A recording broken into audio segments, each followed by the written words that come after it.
আসসালামু আলাইকুম বন্ধুরা, এই যে দেখো এটা কি করল্লা। ভালো মানুষের ভালো কথা বললে রিঅ্যাকশন দিয়ে দিতে লাগে, সেই তিতা করল্লা। করল্লা বলতেই তিতা। এই দেখো আমি এখানে 1 চামচ হলদির গুঁড়া দিলাম, 1 চামচ মরিচের গুঁড়া দিলাম,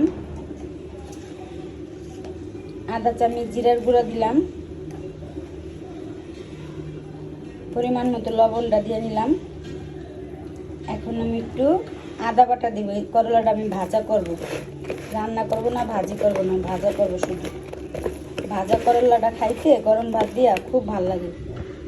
এভাবে করে আপনারা বাসায় বড় লোক করলা থাকলে নিয়ে আসবেন, নিয়ে এসে তারপরে এইভাবে করে আপনারা চাক চাক করে কাইটা পরে করলাটা সুন্দর করে ভাইজা গরম ভাতের সাথে খাইয়া দেখেন, খুবই ভালো লাগে।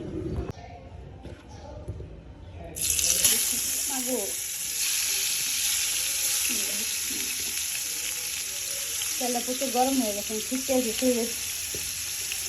আমি বেশিরভাগ চুলার বুকালে আসলেই আমার হাত নাহলে একটা না একটা কিছু ছুটা যাই হয়ে যাবে। যেভাবে করে কড়া একটু ভাজাটা নিবেন, যে হালকা হালকা লাল হয়ে গেছে, এখন এটা উল্টাই দিবেন। সুন্দর করে কড়া ভাজাটা নেবেন।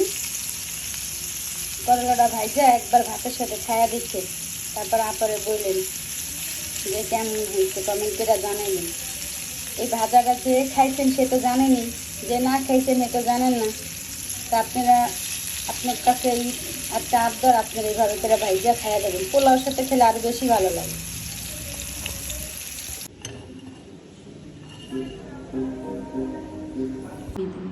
আমরা ইয়ে করেছি।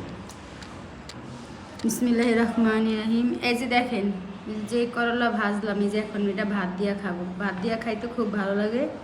তা আমি এখানে ভাতের সাথে, আপনারা সালাদও খাইতে পারেন, যে পোলাওর সাথে সালাদ খাইতে হয় তা না, ভাতের সাথে খাইতে পারেন।